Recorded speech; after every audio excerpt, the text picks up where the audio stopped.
नमस्कार, मैं हिमांशु और आप देख रहे हैं टारगेट विथ हिमांशु। उत्तर प्रदेश शिक्षक पात्रता परीक्षा और सहायक अध्यापक भर्ती परीक्षा को ध्यान में रखकर हस्तलिखित नोट इंग्लिश का आपको प्रोवाइड किया जा रहा है। रेगुलर 7 बजे वीडियो अपलोड की जाएगी। आज पहला दिन है इसलिए लेट हो गया है, लेकिन आज से प्रतिदिन शाम को 7 बजे इंग्लिश की वीडियो आप तक पहुँचाई जाएगी। इसमें शॉर्ट में इम्पोर्टेंट कंटेंट आपको प्रोवाइड किए जाएंगे और इसे पढ़ने के बाद निश्चित रूप से आप टेट हो या फिर एस्टेट हो उसके अंग्रेजी सेक्शन को ईजिली आप कवर कर लेंगे। अगर आप नई शिक्षक भर्ती की तैयारी कर रहे हैं या टेट की तैयारी कर रहे हैं तो इस चैनल को सब्सक्राइब भी ज़रूर करें और नए कैंडिडेट्स तक वीडियो को ज़रूर पहुंचाएं ताकि अधिक से अधिक लोगों का फ़ायदा हो। आज शुरुआत हम आर्टिकल से कर रहे हैं। ये एक डेमो वीडियो है, फर्स्ट डे है। आप देखिए 10-15 मिनट आपको समझ में आएगा। अगर तो आप ऑलरेडी इसे देखना पसंद करेंगे, ये मुझे कहने की ज़रूरत नहीं पड़ेगी। आर्टिकल्स 3 होते हैं, ए, एन और द। ये एक प्रकार से डिटरमाइनर होते हैं। आर्टिकल्स एक प्रकार से एडजेक्टिव टाइप होते हैं, ठीक है, जो बेसिकली नाउन के पहले प्रयोग किए जाते हैं, ठीक है। इसमें ए, एन और द आर्टिकल जैसा कि लिखा हुआ है और इसमें आर्टिकल्स को आप 2 पार्ट में बांटते हैं, एक तो इंडिफिनिट और एक डिफिनिट। जैसा कि आप देख रहे हैं यहाँ इन्होंने एक इंडिफिनिट लिखा हुआ है और एक डिफिनिट आर्टिकल लिखा हुआ है। इंडिफिनिट नाम से ही स्पष्ट अनिश्चित, और डिफिनिट का मतलब होता है निश्चित, यानी जिससे आप पूर्व परिचित हों वो डिफिनिट आर्टिकल होता है, और जिससे अपरिचित हों वो इंडिफिनिट आर्टिकल होता है। द आर्टिकल यानी डिफिनिट आर्टिकल पर हम आगे चर्चा करेंगे। पहले हम इंडिफिनिट आर्टिकल पर अपना स्टडी शुरू करते हैं। पहले ए या एन का प्रयोग आपको ये जानना होगा कि किसी काउंटेबल नाउन के पूर्व ही किया जाता है। नाउन को अगर आप पढ़ेंगे आगे, नाउन को अगर नंबर के आधार पर यानी कि नाउन को गिनने के आधार पर, संख्या के आधार पर बांटेंगे तो पहले 2 भागों में बांटते हैं। एक ऐसा नाउन जिसको आप गिन सकते हैं, that is called countable noun, और एक ऐसा नाउन जिसको आप नहीं गिन सकते हैं उसे कहते हैं अनकाउंटेबल नाउन। जैसे पानी को आप नहीं गिन सकते हैं तो पानी अनकाउंटेबल नाउन है, यानी water is an uncountable noun. Milk को गिना नहीं जा सकता है। मिल्क को जिस कंटेनर में आप रखते हैं उस कंटेनर को गिन सकते हैं, बट मिल्क को नहीं गिन सकते हैं। 1 लीटर 2 लीटर से आप उसका एक पैमाना ज़रूर तय कर देते हैं, लेकिन दूध को आप गिन नहीं सकते हैं। ऐसे में दूध भी एक अनकाउंटेबल नाउन है, ठीक है फ्रेंड्स। लेकिन अगर मैंने कह दिया बुक, तो बुक को शायद आप गिन सकते हैं। मैंने कह दिया कुछ भी, बाइक कह दिया या कोई भी नाउन, पतंग कह दिया, काइट जिसको आप कह सकते हैं, डॉग कह सकते हैं, कैट कह सकते हैं, तो ये ऐसी चीज़ें हैं जिनको गिना जा सकता है, तो ये काउंटेबल हो गई। यानी कि आपने नाउन को समझा। नंबर के आधार पर 2 भागों में बांटा जा सकता है, एक तो काउंटेबल और एक अनकाउंटेबल। तो अनकाउंटेबल को तो गिना ही नहीं जा सकता, तो उसकी बात ही अलग है। काउंटेबल नाउन जो गिना जा सकता है उसको 2 भागों में बांटते हैं, यानी कि काउंटेबल नाउन को भी आप 2 भागों में बांटेंगे। एक सिंगुलर इसको बांटेंगे, एक होता है सिंगुलर जिससे सिर्फ एक वस्तु का बोध हो, और दूसरा होता है प्लूरल जिससे एक से अधिक वस्तु का बोध हो, जिसमें आप ऐसे यस ला के बेसिकली प्लूरल बनाते हैं। इसको हम नाउन चैप्टर पढ़ेंगे तो बहुत अच्छी तरीके से कवर करेंगे। अभी हम बस ये समझ लें कि काउंटेबल क्या होता है, अनकाउंटेबल क्या होता है, और काउंटेबल को 2 पार्ट में बांटते हैं, सिंगुलर और प्लूरल। ये वर्ड यहाँ पर आया इसलिए मैंने आपको ये समझाया, सिंगुलर काउंटेबल नाउन। तो काउंटेबल मतलब जिसको गिना जा सके, और जो सिंगुलर हो उसके पूर्व आर्टिकल्स का प्रयोग आवश्यक है, ठीक है।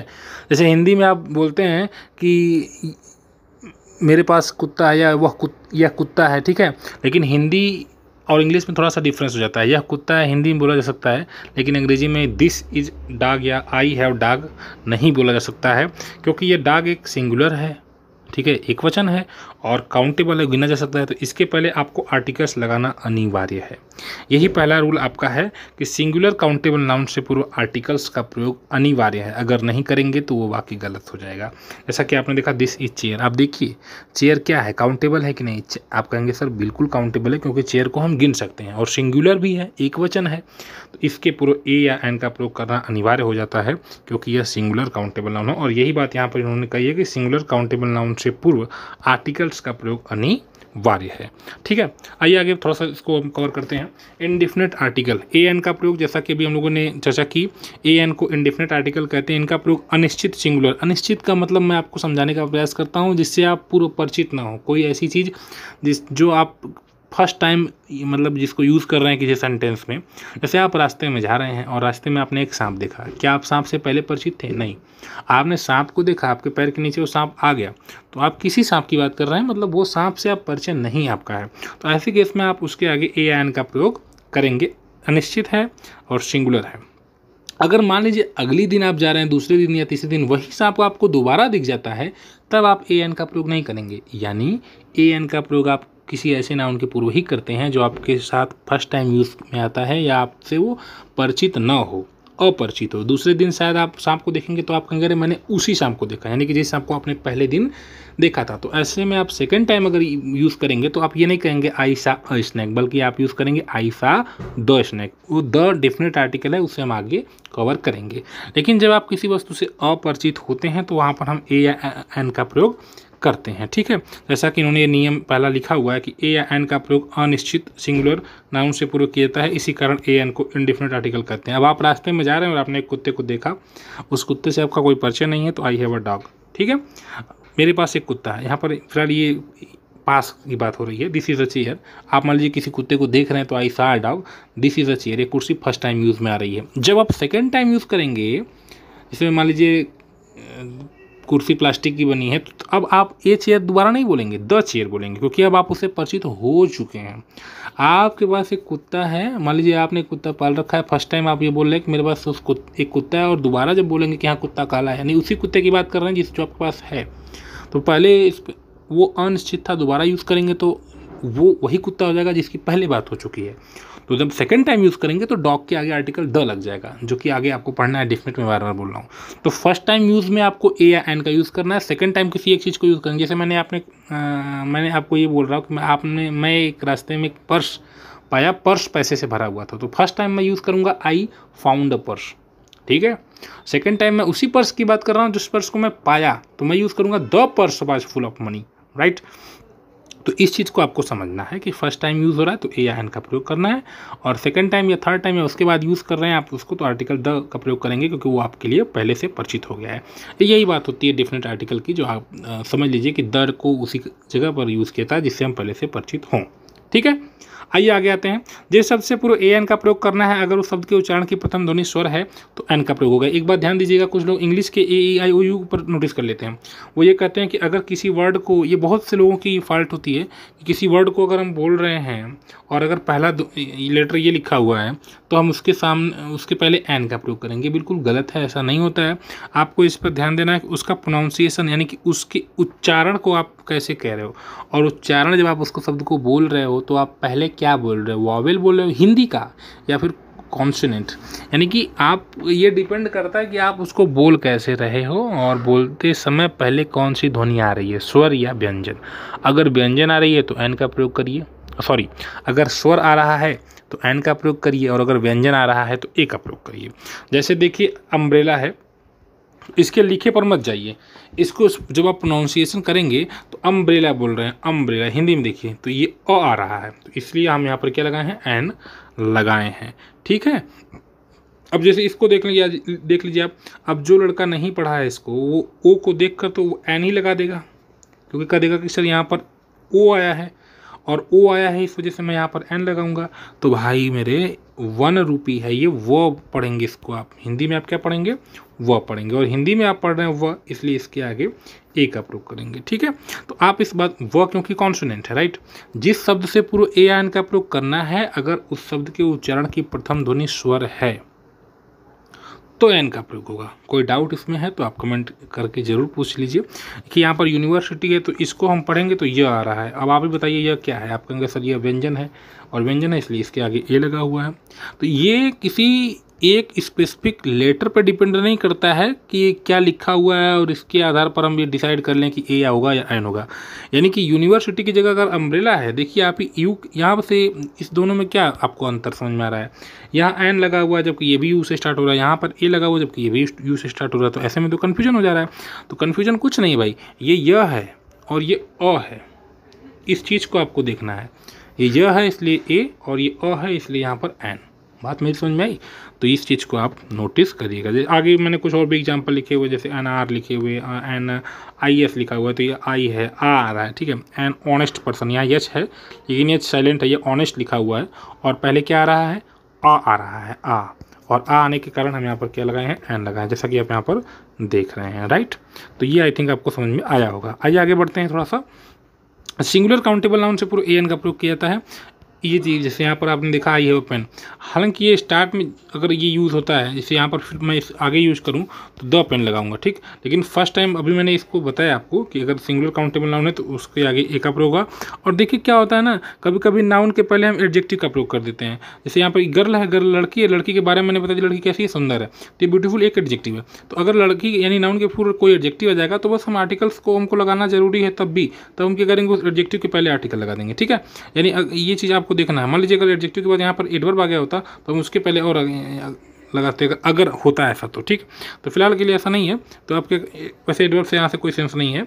यहाँ पर आपको बस एन का प्रयोग ही करना है, वो भी एडजेक्टिव के पहले करना है। तो ये गर्ल है, नाउन है, नाउन के पहले अगर कोई एडजेक्टिव आ रहा है तो उसके पहले हम ए का या एन का प्रयोग करेंगे। अगर वो सिंगुलर है तो, जैसे शालिनी एक सुंदर लड़की है तो Shalini is a beautiful girl, यहाँ ब्यूटीफुल के आगे मैंने ए का प्रयोग कर दिया। ये ब है, हिंदी में उसका प्रोनाउंसिएशन करें तो ब आ रहा है, तो यहाँ पर हमने ए का प्रयोग किया है, ठीक है।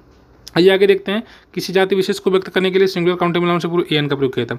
तो कोई जाति है, जैसे मैंने कह दिया कि कुत्ता एक जानवर होता है, तो मैं दुनिया के सारे कुत्तों की बात कर रहा हूँ, ठीक है। तो ये डॉग है, सिंगुलर काउंटेबल नाउन के पहले यहाँ पर ए का प्रयोग मैंने कर दिया। तो यहाँ पर ये है कि अगर काउंटेबल नाउन सिंगुलर है, एक वचन है मेरे कहने का मतलब, और उसके पहले मैं ए लगा दे रहा हूँ तो पूरे उस प्रजाति का बोध कराता है। जैसे मैंने यहाँ लिखा है कि एक क्रो इज एन बर्ड, ठीक है, कौवा एक पक्षी है, तो दुनिया के जितने कौवे हैं वो सभी की बात हो रहा है। तो किसी आपको समझना ये है कि अगर पूरी जाति की बात हो रही है, ठीक है, ये भरने के लिए दे सकता है आपके टीईटी परीक्षा में, ठीक, कि या ए भरें या एन भरें या द भरें या नो आर्टिकल हो जाए। तो अगर किसी एक वर्ड को पूरी जाति के लिए वो यूज किया जाए, ठीक है, तो उसके पूर्व ए का प्रयोग किया जाता है, ठीक। तो अब ये जैसे मनुष्य एक जीवित प्राणी है, ठीक है, ह्यूमन, मनुष्य एक प्रकार, जैसे मैंने एक वर्ड लिखा ह्यूमन इज एन एनिमल, ठीक है, ह्यूमन, तो यहाँ पर मैं इसलिए लगा रहा हूँ क्योंकि यहाँ पर दुनिया के सभी मानव की बात हो रही है। ह्यूमन कोई स्पेसिफिक नहीं है कि दुनिया के जितने ह्यूमन है वो सभी क्या है, एनिमल कैटेगरी में आते हैं। तो ह्यूमन इज एन एनिमल। तो मेरे कहने का मतलब यही है ना कि सिंगुलर काउंटेबल नाउन से अगर पूरी जाति को रिप्रेजेंट करना है तो हम ए का प्रयोग करते हैं, ठीक है फ्रेंड। चलिए आगे बढ़ते हैं। ये यहाँ पर ये लिखा हुआ प्रोफेशन से पूर्व ए का प्रयोग किया जाता है। तो ये आप जानते हैं, I am a doctor, I am a teacher, he is a manager, she is a teacher, यहाँ पर आप देख पा रहे हैं। तो व्यवसाय से पूर्व, देखिए बार बार मैं यहाँ पर यूज़ कर रहा हूँ हेल्पिंग वर्ब के बाद, यहाँ पर उसका परिचय फर्स्ट टाइम दिया जा रहा है। अगर ये स्टार्ट में यूज़ हो रहा है, जैसे सी इज़ अ टीचर, और उसके बाद मैंने मतलब ये करिए कि अध्यापक रोज आता है, the teacher daily comes to school, ठीक है, the teacher comes to school daily. तो यहाँ पर दोबारा जब मैं टीचर की बात करूँगा तो ये द लग जाएगा। फिलहाल यहाँ पर ये इस सेंस में यूज़ हो रहा है, तो यहाँ पर आपको ए या एन का ही प्रयोग करना है, ठीक है। चौथा है रेट के लिए, जैसे प्रतिमा या प्रतिवस्तु किसी कीमत बता रहे हैं, ठीक है, उस अर्थ में भी ए एन का प्रयोग किया जाता है। जैसे आपने कहा कि ट्रेन 60 किलोमीटर प्रति घंटा की स्पीड से चलती है या बस चलता है, ठीक है, तो यहाँ पर the bus run 60 kilometre an hour, यहाँ पर एवरेज टाइप ने स्पीड बताया। तो एक के लिए प्रति वस्तु कीमत बताने के लिए, प्रति माह, प्रति साल, ऐसे कुछ रेट जो होते हैं उनको बताने के लिए हम एन का प्रयोग इस प्रकार से कर सकते हैं। ही अर्न्स ₹20,000 अ मंथ, यानी वो प्रति माह 20,000 रुपये कमाता है, तो 20,000 अ मंथ लिखा हुआ है, ठीक है, जैसा कि आप देख रहे हैं। एक मिनट, चलिए आगे बढ़ते हैं। एक्सक्लामेटरी सेंटेंस, यानी किसी, अभी सेंटेंस का एक प्रकार है, सेंटेंस आगे आप पढ़ेंगे एक्सक्लामेटरी क्या होता है, उसको हम डिस्कशन बाद में करेंगे अच्छी तरीके से। यहाँ भी आप समझ लीजिए कि आपकी सडन फीलिंग्स को दिखाया, अचानक में आप बहुत खुश हो जाएं, अचानक में आप दुख मतलब कोई हो किसी बात पर, जैसे alas my dog is dead, मेरा कुत्ता मर गया, बड़ी दुख की बात है। तो ये एक्सक्लामेटरी सेंटेंस। मान लीजिए आप क्रिकेट खेल रहे हैं और आप देखते हैं, कभी कमेंटर सुनते हैं तो बोलता है ना व्हाट अ शॉट, है ना, कभी कभी कमेंटेटर इंग्लिश वाला बोलता है, तो वो उस शॉट को देखकर बहुत आश्चर्यचकित हो जाता है। तो ये एक्चुअली ये हमारी फीलिंग्स को रिप्रेजेंट करते हैं, ठीक है। जैसे व्हाट अ शॉट मैंने अभी बताया, ये शॉट को देखकर ये बहुत सरप्राइज्ड है कमेंटेटर, तो उसने कहा व्हाट अ शॉट। तो जब भी इस प्रकार से एक्सक्लेमेटरी सेंटेंस आए या व्हाट, तो इसके बाद ये व्हाट के बाद सिंगुलर काउंटेबल अगर आता है तो उसके पहले ए एन का प्रयोग किया जाता है। जैसे व्हाट अ शॉट, क्या गजब का शॉट है, व्हाट अ ग्रेट बिल्डिंग, आप बिल्डिंग देख रहे हैं और बिल्डिंग को देखकर आप सरप्राइज्ड है, क्या गजब की बिल्डिंग है, ठीक है। तो यहाँ पर आप ए का प्रयोग करेंगे, यानी कि एक्सक्लेमेटरी सेंटेंस में। तो ये आज के लिए इतना ही। वीडियो कैसी लगी आप ज़रूर बताइएगा। इसका सेकेंड पार्ट, अभी आर्टिकल्स लंबा है, आगे हम सेकेंड पार्ट, थर्ड पार्ट भी आर्टिकल्स पर चर्चा करेंगे। कल शाम को 7 बजे अगली वीडियो आएगी, और ज़रूर अपना जो एक्सपीरियंस शेयर करिए, आपको चीज़ें समझ में आ रही हैं कि नहीं समझ में आ रही हैं। अगर ये आपके लिए हेल्पफुल होंगी, लोगों के व्यूज़ आएंगे, लोग इस वीडियोज़ को देखेंगे, तो हम गारंटी लेते हैं कि आपको इंग्लिश बहुत अच्छी तरीके से कवर करा देंगे। और मैं बार बार बोल रहा हूँ कि ये ऐसे नोट हैं जिसको पढ़ के सिलेक्शन हुआ है, और आपका भी ज़रूर होगा, टेट भी क्लियर हो जाएगा, अच्छे मार्क्स आएंगे, ये मेरी गारंटी है। बस आपको पढ़ना है, थोड़ा सा समझना है। धन्यवाद।